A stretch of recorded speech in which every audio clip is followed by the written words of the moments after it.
Hi, welcome back to my channel, and this is a sound off on SWV and Xscape, the real queens of R&B. Okay, so I already told y'all how much I was excited for this show, okay? Like, I love 90s R&B, I love Xscape, I love SWV. To me, the 90s is just such a vibe. Like, if I could go back in time travel, I would go and visit the 90s and hang out, okay? You know, go to the Versace parties, go to the bad boy parties, you know, hang out. I would love to, you know, experience it for a day or two. So this show right here is my type of show, right?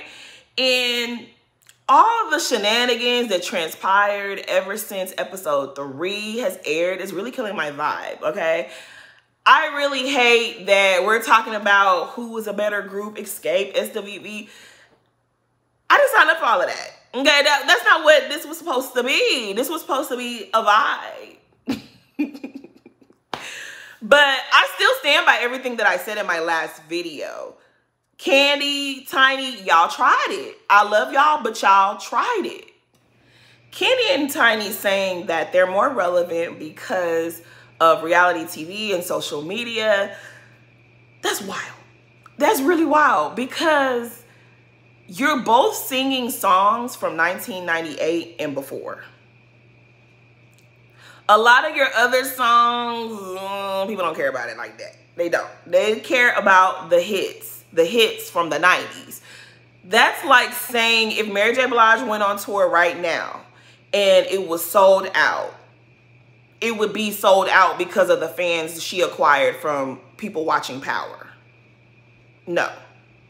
We coming to see Mary because Mary's the queen, okay? We're not coming to see Mary because we want to see Monet Tejada. We want to see the queen, okay?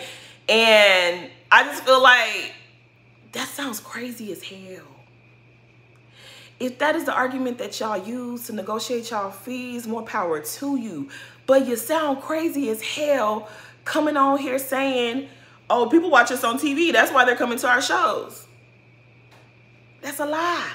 Like, I watched the Wu-Tang Clan series on Hulu, and I never really got into them before. I was a little young, but I watch them now, and I have a newfound appreciation for them. Now, I have always appreciated Method Man's fine ass, okay? I've appreciated him always. But if Wu-Tang had a concert here in Houston, I don't know if I'm running to go to the concert. Now, if somebody invited me who is a fan of theirs, then maybe I would probably be more inclined to want to go. But am I running to go watch them because I seen them on Hulu? No. No, that would not be. Method Man's fine ass and Ghostface Killah fine ass. I might want to go. But I ain't running to go see. I'm like, come on, like, but real life, I'm probably not gonna go to the concert. It wouldn't mean to me what it would mean to a day one fan. It just wouldn't. But anyways, let's get into episode 4. So Coco and Taj are working out together and they're recapping, you know, what went down with, you know, the ladies of Xscape.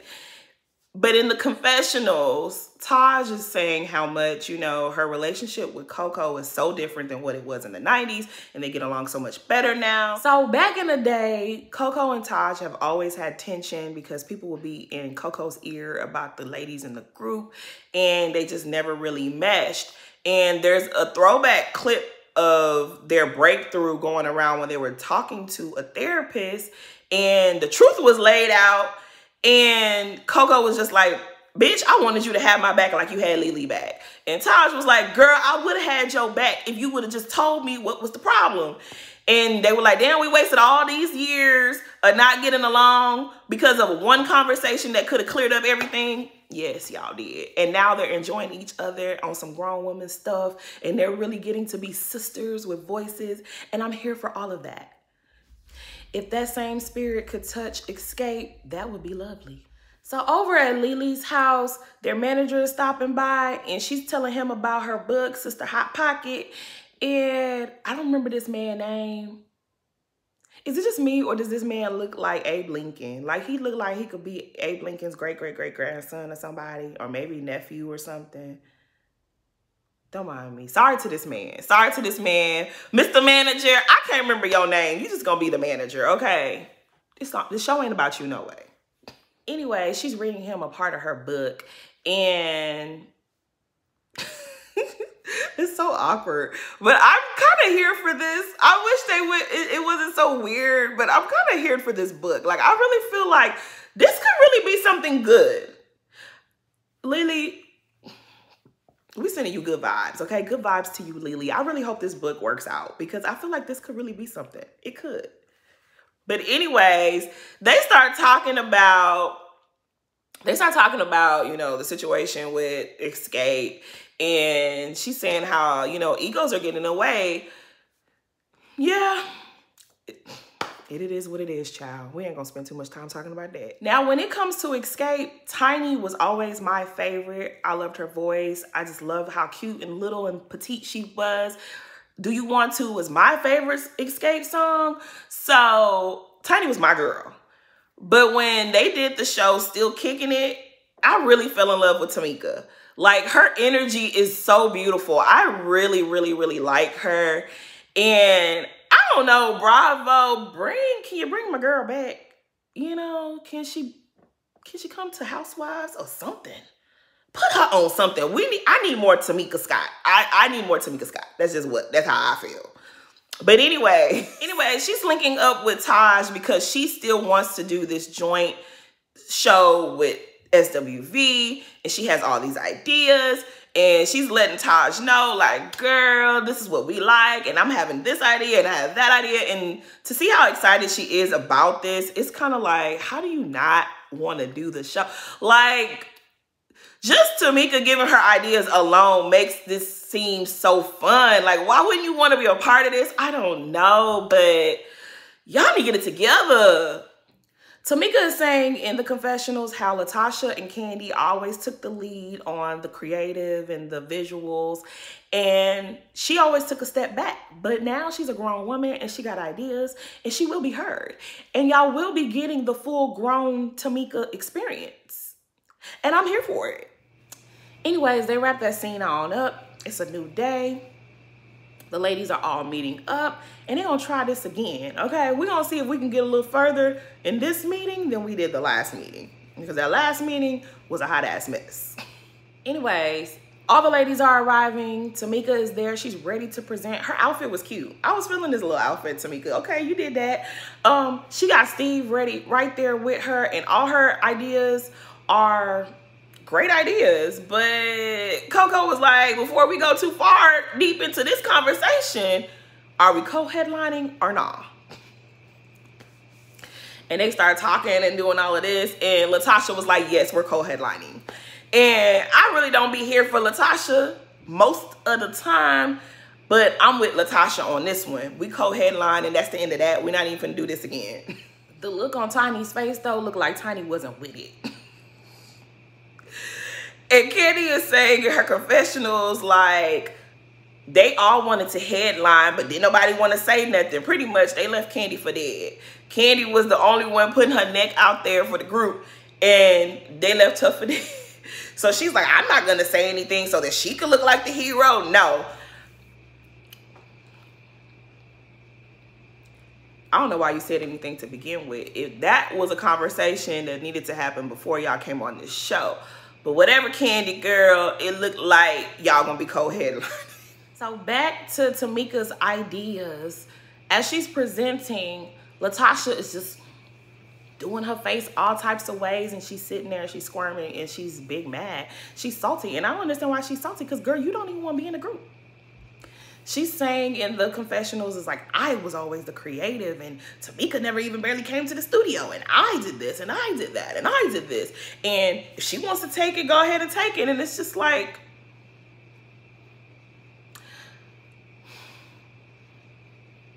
Latasha, you're not even gonna be there. You don't even want to be a part of the group. So I'm confused as to why you're like, girl, you can't have it both ways. Either you want to be in a group and you want to do those things, or you don't. But even if you are a part of the group, what is wrong with Tamika giving her ideas for this one show? Like Latasha, girl, like, girl, hush. Until you come up off of Tamika's $30,000, we really don't want to hear too much from you. Okay, we really don't want to hear too much out of you. Like, can Tamika have a moment? Can she have a moment?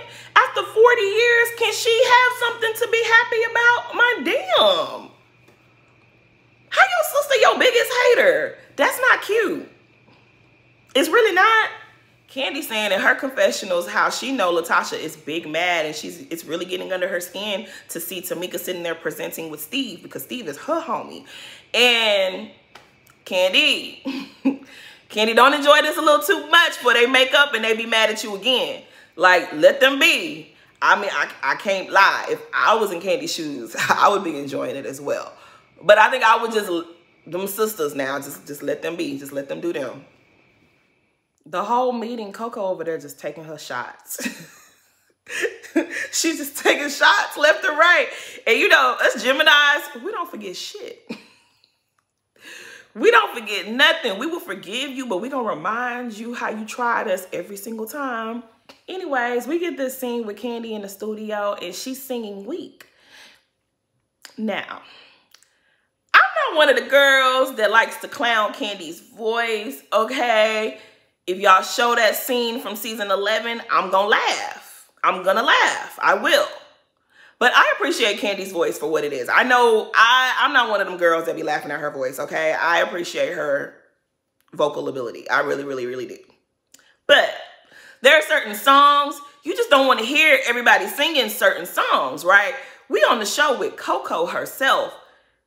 I want to hear Coco sing Weak. I don't want to hear Kandi sing Weak.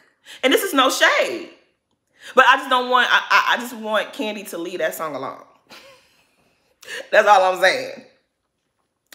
And I'm very, very glad that she stopped singing the song before Coco showed up. Because Coco speaks her mind. Coco don't bite her tongue for nah. Anyways, Coco, her son, arrives shortly after Tasha arrives. And it's awkward. Everybody knows that Kandi and Tasha, they clash all the time. So it's a very uncomfortable energy in the room.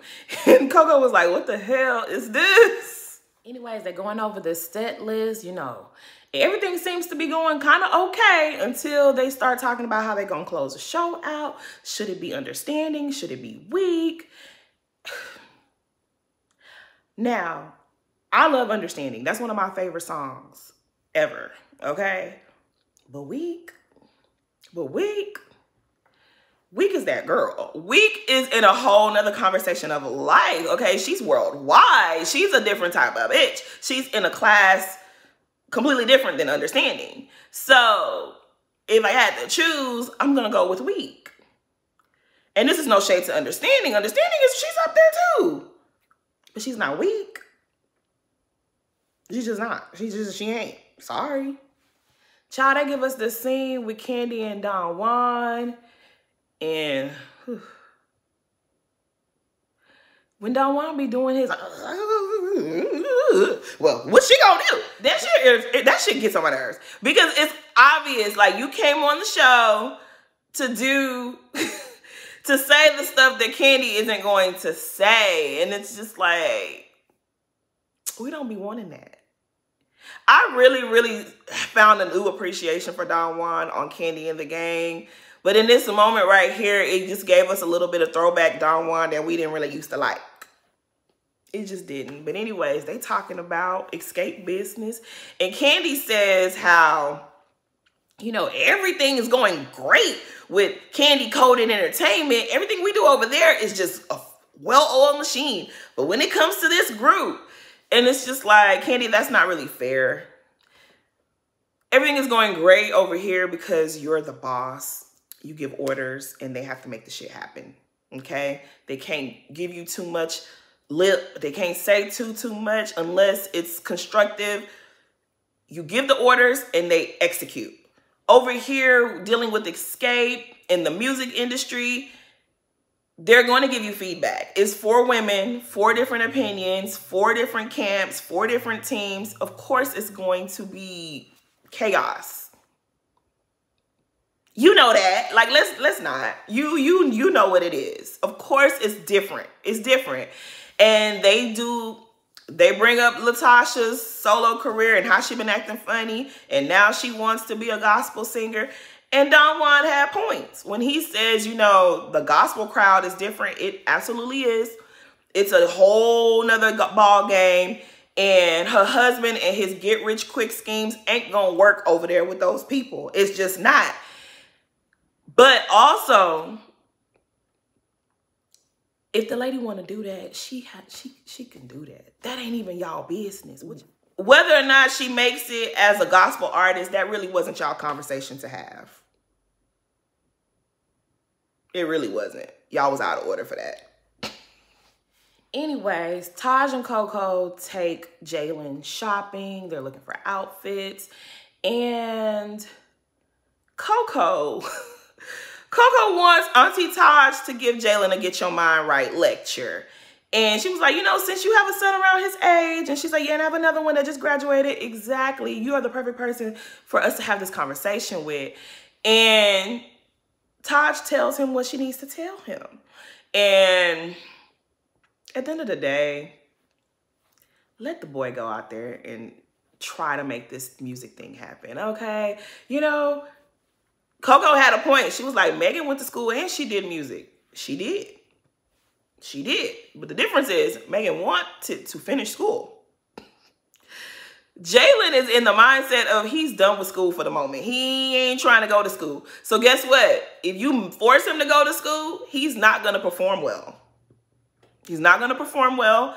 He's going to sabotage himself because his heart's not in it. His mind is not there. He wants to pursue music. So Coco, girl, I don't know what you're going to do. Because I definitely agree with Coco. Boy, go to school. Go to school. The music industry is different these days, and you really can do both. But if he don't want to do both, he ain't going to be successful. We're going to pray for Jalen because he's just so cute. Oh, my God. His face is just, ugh. Jalen, come out with a skincare line, okay? That's what you really need to be doing. You need to be modeling somewhere. You need to come out with a skincare line. Maybe you should be a dermatologist. I don't know. Doctor behind your name, them letters behind your name, something great. Don't give up on school, Jalen. Don't give up on school. Don't listen to me. I don't know what I'm saying. Anyways, we get this scene between Tasha and that husband of hers. And they're talking about, you know, her moment to go solo and this, that, and the third, and how she's been treated by Xscape. And on one hand, I feel bad for Tasha because if you are a singer, if you are anything in this world, right, and you haven't had your moment, you haven't had your breakthrough, you haven't had your, you know, that moment, I can understand how devastating that is for a person because you didn't get your, you know, your I made it moment. But then on the other hand, it's like you did get that moment with the group. As a group, you guys are being honored. You guys are doing shows. You guys are being, you know, y'all, you have had your moment with Xscape. You haven't had your solo moment, but you have had your moment. There are so many groups that nobody cares about. They can come back together today and no one would care. They wouldn't be able to sell one ticket. But you have achieved success with the group Xscape. You wanting to have your own moment, that's wonderful and all. Is it realistic? Is it going to happen? Are you guys going about pursuing it the right way? No. And so that's kind of why we're just looking at you like, girl, all this talk about, oh my God, I deserve my freedom. I can't wait to just, I'm running towards my solo career. It's like, girl, we don't care nothing about that. You're running towards this gospel solo deal and it just, girl, it feels all the way wrong. Like that gospel crowd is nothing to play with. I don't know. I'm just really not here for Tasha. So like, Tasha, you was free for 20 years of Xscape, okay? 20 years you wasn't with them. And so you acting like they've been holding you in captivity. It's like, girl, bye. You were shitting on them and there's just no explanation for it. You wrong. Now, while Tasha is over there planning her escape from Xscape, Candy and the Tamikas are in rehearsals, okay? And they don't know where the hell Latasha's at. She's not communicating with them. She ain't showing up to sound checks. And Candy is fed up. Candy is mad. And she was like, why y'all letting her just treat us this way? And now, Candy, let's not act like you wasn't acting the same way not too long ago. Let's not do that, okay? Because I watch all the shows. And I remember on an episode of T.I. and Tiny Family and Friends Hustle, T.I. was saying the same thing about you. He was like, why y'all can't never do nothing unless Candy say we could do something? I remember that, okay? So, let's not act like you didn't have your moments too when you was iffy with the girls, when you had one foot in, one foot out. You got your point. You ain't wrong. Latasha is acting, we all fed up with Latasha's antics, okay? But Candy, there was a time too where you didn't want to move forward with the group and you was giving them your ass to kiss as well. Let's not. We remember. Tiny is laughing like she always do. She was like, well, girl, what you want to do about it? What you got to say? Tiny, you a troublemaker. Because why you don't got nothing to say? Why it gotta be Candy saying something? And Tamika is like, now normally, in her confessional, she's saying how normally she would have been like, hey, Candy, not too much on my big sister. But this time, she tired. She tired of Latasha and her shit. She tired of Latasha's antics. And she was like, girl, go ahead and read her. Because I'm tired of her. Anyways, child, Latasha's over there talking about she running to her solo career. And this girl like, girl, run to your solo career. Her husband sitting there watching her. Like, he looked like, oh my God, the man just, he just looked dishonest. He looked like a hungry lion watching his prey. The way he's looking at Latasha is just, there's no love there. He sees dollar signs. As long as you make him money, girl, he gonna be with you.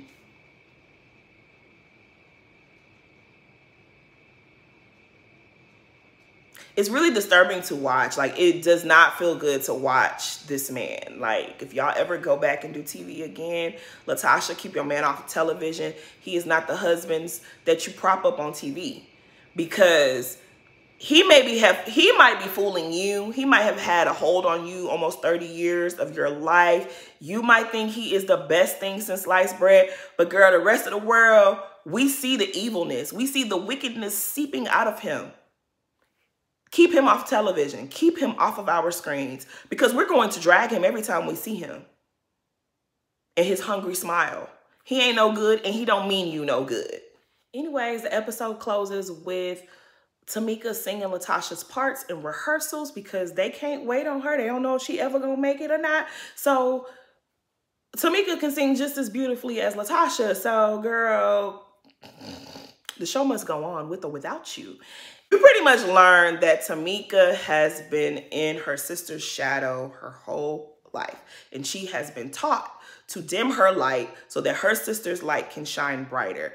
And it looks like that's all about the end. Tamika is about to reach her full potential, and I'm all the way here for that because just like Latasha has these goals and these things inside of her that she wants to share with the world, so does Tamika. And that's why Latasha's attitude is just all the way just out of order. It's just wrong. Why do you feel like you're entitled to living your best life and your sister got to sit there and do what you say she should do? She got to be under you at all times. She got to be in the background of you. And about that $30,000, because we ain't never going to let that go until Tamika shows us that you guys paid her back.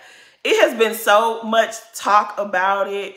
And see, this is why I say, Latasha, your husband don't mean you no good. Because that fool went over there and talked to Tasha K and pretty much admitted that he snatched Tamika's money because he felt like it rightfully belonged to Latasha anyways, because Latasha is the one that was writing the songs. Latasha was the one, she's the girl. So she's entitled to whatever money Tamika makes off of the group. They didn't steal it. They took it. First he said that, oh yeah, they took it because it was rightfully Latasha's. Then he also said something like, oh, well, they mixed the sisters' names up. Baby, bye. We're not about to play these games with you. We're not about to play these games. Y'all snatched that lady's money and y'all need to pay her back. And until y'all pay her back, good luck. Ain't nothing going right for y'all. All these embarrassing, all these side chicks and side babies falling out the sky. It's going to keep happening until you pay that lady her money back and stop doing all the shit that you've been doing. But anyways, we got, what, 2 more episodes? I will enjoy them because, like I said before, I don't think there's going to be a season 2 of this show. And the people that ain't watching the show, y'all really missing out. Y'all really missing out because the show is really good. The show is really good. But anyways, please like, comment, and subscribe. Thanks for watching.